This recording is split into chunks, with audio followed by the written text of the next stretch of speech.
Na tamam ko tang na takbiau ni tukagu ang buta ko di mais e blackbirded.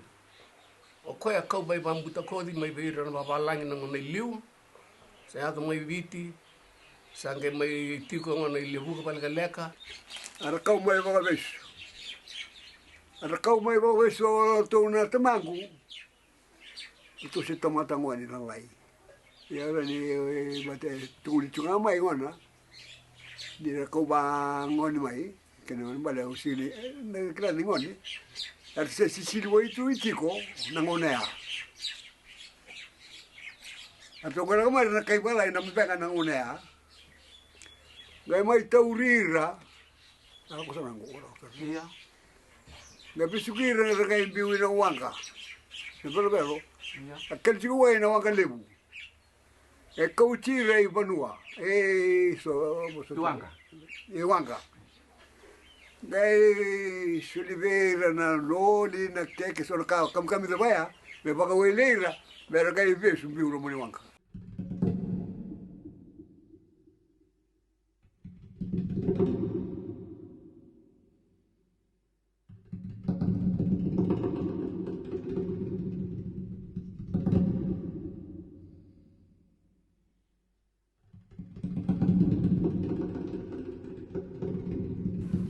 Assim verdade, era biuro moni wanga irana ndeke. Asa biu tigina songo na wanga. Ndeke. Sanga ila kula wanga. Ngosho kabiri.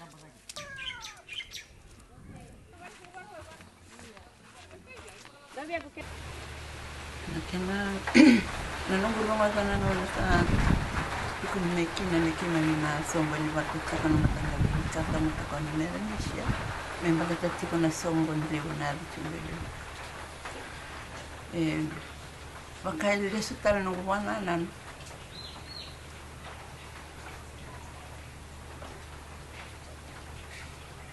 me una numero to nang kas matutan di Levuka.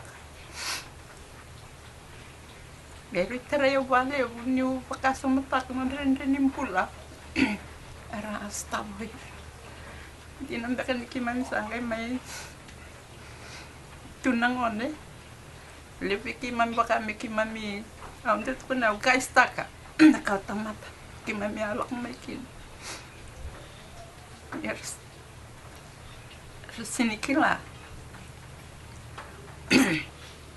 Naman burta ki ni manindo ni kele menastima mai walis tumbu mai ki no rona vitaminingo ota mai tumbungo sangata wata ki na sangata na wanele ni weango tukuni vango ni sombunga mai sa ngole bitukang sarona sa ba muri ko wabo sinikila na tabai bon amani wabo na meron me be watinki kono nampula mai ngona na tawi mate kito kesanga matea kito sinlora yo kito mai vitu na luvena kito mai tikani ngona mak sini ya ungar na mbini tungo ko na makumbuna na kawendo viga to na vitadino ko va tsari rutuma tu sar me rutuma o petronela talo tangono ni kito ni arto la porto na nito tukai arto le nunue arto le sio che arto le dunia no ngali pusa kel tumai gela come no ngala lain me torir ne ali sarsari wang no manindek no mandeng go satu me kinder na solomon satu lo manindek sara bimbi dini kilo ma sara lalu on saut kira lalu sakit ni bira mera babingo fresh ya goneva fresh ya idak Karena kami bekar ke pari na yan, sa singgonen na rin. Sa biting lagi. Ika. The stories I gathered from my parents. They are in Fiji to work on the cotton plantation. Way back in 1868 to come and work for Fiji. That's a story I could gather. To work, as I already mentioned earlier, work on a cotton plantation. Like they were dreaded blackbirded system during those days. Iyo na bula talano tak biau na bukun ranan tatungkase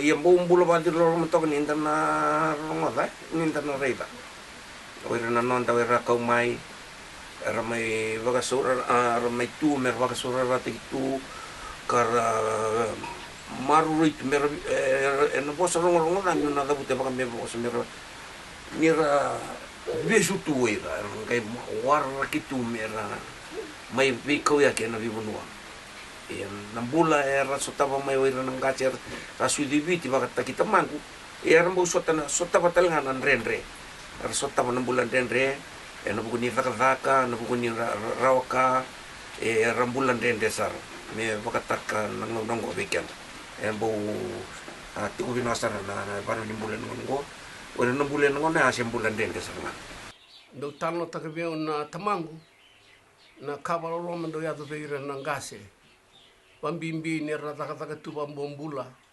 erando garapa na taka taka kete nga suli beira nang no ya beira na matin tu koloni pambimbi ni be ka kete taka tu mendangan na bonongo lebuka oir saranga rambula taka taka do talo na bio tamangu may nangon na tiga buki no levuka ato may nangkas saranga rangkarapa may natakataka no manitaw ni nabi kambani na tani ngoni sala na zaka ni siwol nabi kakete sa tunggo levuka ngoni kuwa era tara saranga ni mamingase no ratakataka tu ngono ya wakang bombula au sando talo takabia tamangu sando nanumales tu na nambula rambula taka ngono ya au sando nanuma misaran dona bonua wakalo lo mara kau mai kina erunge mai taka tu bambulan dona ngon balabu i kimem sama imbulu tu kina rakau tamat me ta besar mai nesinga indai na utumbu tak mai kina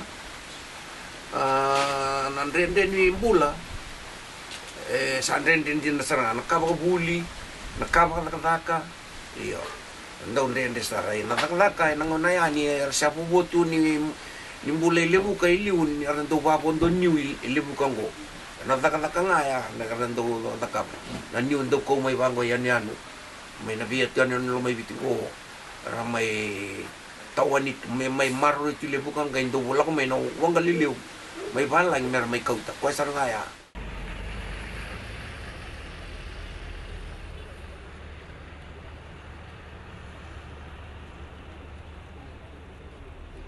I was looking forward to it. For me, it is a time of renew relationship, a time to look back what our ancestors work in Fiji Islands. So it is a time to know who we are, our identity. It's a time of joy and a time of celebration, a time to thank God for His guidance, for His grace, for His protection through the life of our ancestors, for their devoted and dedicated service to the community, to the church, also to the government of Fiji.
I've been told this morning there's been no rain for since last 2 months, and I've been told this is a blessing. And we back home we feel thrilled when there is a rain in such occasions. There is a blessing indeed. Today marks another significant day of Fiji history, and the 3-day event rewrites Fiji history by remembering the arrival of the Melanesians and also some Polynesian laborers some 150 years ago. I'm informed that this is the first time that Melanesian laborers descendants from all over Fiji have come together to commemorate the arrival of their ancestors, and at the same time to celebrate the recognition of their existence in Fiji after 150 years. This 150th year of commemoration event is the beginning of the new era for the descendants of Melanesian laborers in Fiji. A day is a day to remember and to be noted in the history book of Fiji by historians, and especially to those of you who are present today for your descendant or future generation 50 to 150 years from today. Ladies and gentlemen, as we come full circle 150 years later to the place where our destinies first began, there is a prevailing sense of emotions and bittersweet memories. For ours was a legacy of survival, of hardships, pain, and sacrifice. But we also rejoice in the knowledge that our forefathers have toiled not in vain, and that they have survived despite the hardships in a new land and contributed enormously to the development of this great nation. Throughout the decades, for 2, 3, and 4 generations, we have listened to the stories of the plight of our forefathers. History has confirmed that our forefathers did not come here by choice. They were tricked and forced into captivity and then sold as cheap laborers to work for plantation owners on a land that was not their home.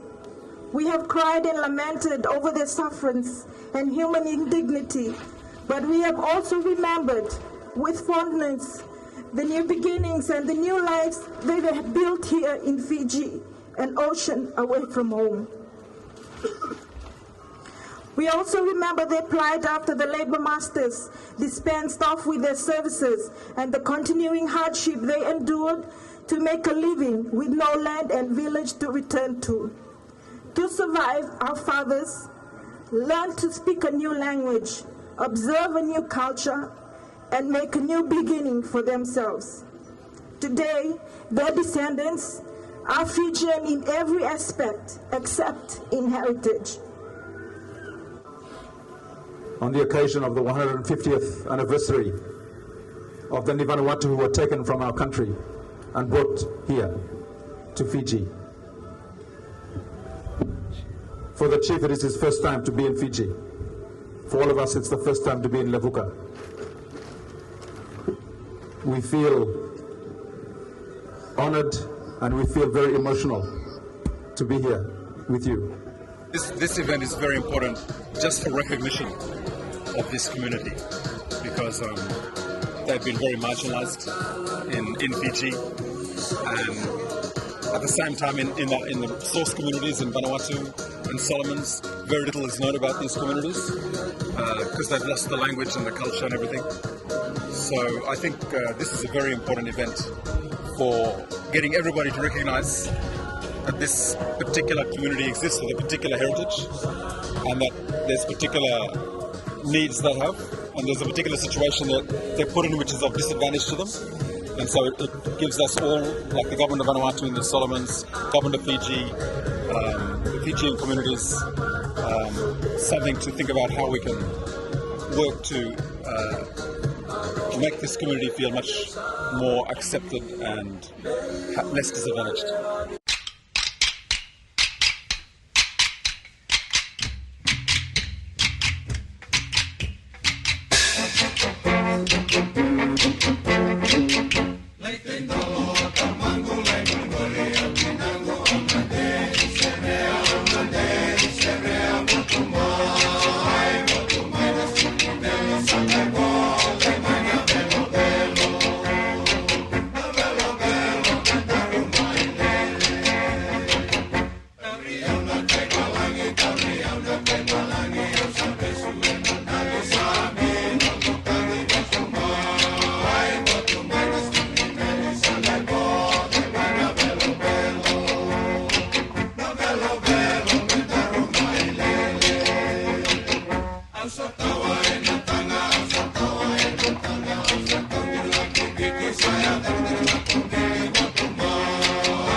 Oh, it's good, very good, eh?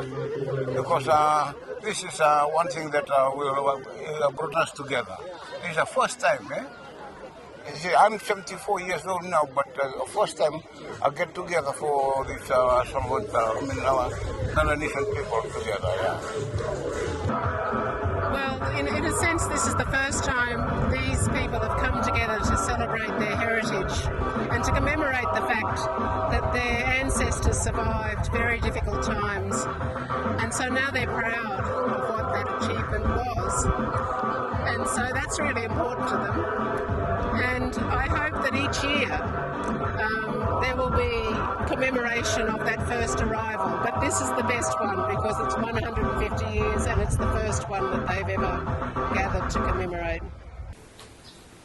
Oh, tali takalo leo minda sawiling apa andua balateni okenda da kalonga torna tukanda dina ni rakau mai babu esu mer mai da kata kibiche da kalonga tanga ni mai titi ko ra lo mani ra da bulakino kenda ngona non rakau na tukanda dina okenda de tina viti tinanda na kaiviti tamanda pat solmon toka me kune be kenda na bula pilo pani bula bisa utu taki ko me kako kita nan dui me da bula be lo di bula be lo mani na tamata kedega en honongo biti ala nganga de lebutia logo ilo malani me ado no lo mane biti nenda tu bata tayo na tomata, melabiti tak may na tomata, tu bata tayo na tomata, maraw takabata ng bula, bilo man takabata ng bula sa nga, o nga drebo ayan ng bula, maraw na tomata todo ko, bilo man na tomata todo ko, may vaka na tomata todo ko, no po nung go biti.